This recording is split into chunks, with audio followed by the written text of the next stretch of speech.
When Hurricane Maria hit Puerto Rico in 2017, it wiped out nearly 80% of the island's crop value while leaving a majority of the island without power. And independent researchers marked the death toll in the thousands. But 6 years after Maria made landfall, Boricuas left on the island continue to piece their community back together. And in tonight's Prime Focus, our Stephanie Ramos explains how they're now taking matters into their own hands. From enchantment to darkness, Puerto Ricans continue to struggle with blackouts nearly 6 years after Hurricane Maria, a storm that left about 80% of the population without electricity. The ongoing frustrations even getting to Puerto Rico's Bad Bunny, who released a song called Apagón, or Blackout, along with a nearly 23-minute video that focuses on allegations of corruption, which have led Boricuas to take to the streets, demanding Luma Energy, the island's power company, keep the lights on. But one company knew years before Maria that the way out of darkness is to focus on one of the island's most precious resources, sunlight. Casa Pueblo is located in the town of Adjuntas and managed to keep its lights on after Hurricane Maria, becoming a community hub for people waiting weeks for the island's grid operators to restore power. Welcome to Adjuntas Pueblo Solar. That's the new narrative. That's the future that we are building in Adjuntas. The radio station, the solar cinema, and all of the infrastructure that we're running. Arturo Mazordella is the executive director behind the organization. He has been empowering residents to take control of their community. In 1999, Casa Pueblo started with the first solar installation as a mean to break the fossil fuel dependency. At that time, Puerto Rico was 99% fossil fuel dependent. And that creates a lot of vulnerabilities. Some of the most vulnerable are people like Brenda, who requires dialysis treatment. Bueno, realmente yo dependo básicamente de la luz. Mi tratamiento dura 8 o 9 horas, depende. Y pues la única manera que hay por el momento es por medio de una máquina que use electricidad. Es la única manera, ¿verdad?, de yo poderme conectar y pues hacer mi tratamiento todos los días. Despite the earthquakes and other turmoil that impact the island, Brenda feels that alternative power options like solar panels serve a bigger purpose. Mayormente le den, ¿verdad?, énfasis a, ¿verdad?, proyectos así que valgan la pena y que a la larga todos nos beneficiemos, que es lo que cuenta. Y que ayudemos al planeta también, que es algo importante. We have 45 solar panels on the roof. For Arturo, people like Brenda are a prime example of Casa Pueblo's mission. Using our knowledge to address our needs and pushing forward the agenda that we think is important, we can exercise the right of self-determination at the community level. Community, which is integral for an island that has long felt left behind.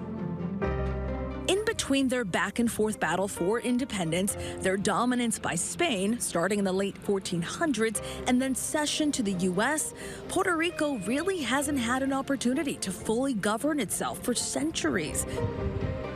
Today, it's a U.S. territory, but oftentimes, many locals feel it's treated as less than. One of the main barriers to accessibility for Puerto Ricans hangs on a law from the 1920s called the Jones Act, which states goods carried between 2 U.S. ports by water must be carried in a U.S. flagged vessel that is American-built, owned, controlled, and crewed. This causes the cost of basic goods to increase, a product of the chain reaction from raised transportation costs.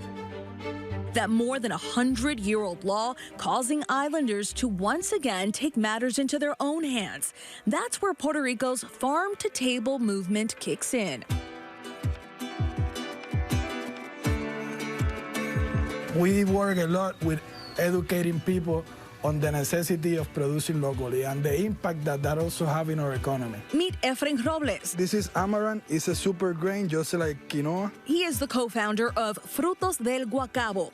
This family-owned farm aims to raise awareness on the importance of local food production. What we try to do is listen to what the chef needs and produce based on that.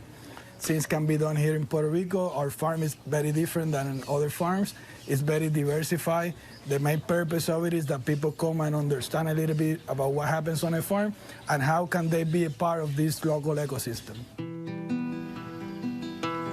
Frutos del Guacabo was originally a small hydroponic farm, meaning it relied on water to transfer nutrients to plants rather than soil. But now it has shifted its focus to helping increase local food independence across the island.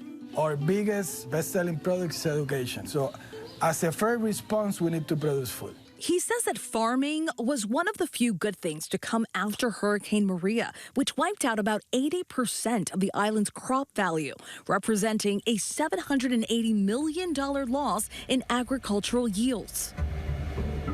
Hurricane Maria was something that we never experienced before. People were afraid.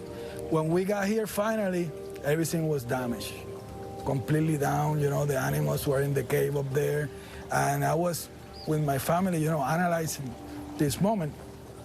Sorry, it's been 6 years, but so when we start walking, we see the neighbors grabbing like their clothes and from all over the floor. So, sorry, in that moment, we knew that we got something really big going on. And then there's no communication. We didn't know what to do. So we did what we know what to do, start working.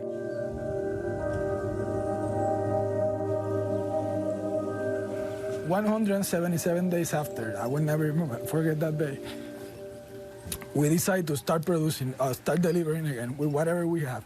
The hydroponic was the first segment that was able to work. It was the best learning experience. Now Efren shares what he's learned with other producers on the island in hopes of creating a local, independent food chain from Boricua farm to Boricua table. Some farmers stay with us, and some other farmers have supplied to us, but they also develop into other bigger area, which is the main purpose of the project. Proof that Boricuas are still working to piece their island and their lives back together. If I can do my things for Puerto Rico, I would like to do it in education. I would like to make sure that it can be spread. Hi everyone, George Stephanopoulos here. Thanks for checking out the ABC News YouTube channel. If you'd like to get more videos, show highlights, and watch live event coverage, click on the right over here to subscribe to our channel, and don't forget to download the ABC News app for breaking news alerts. Thanks for watching.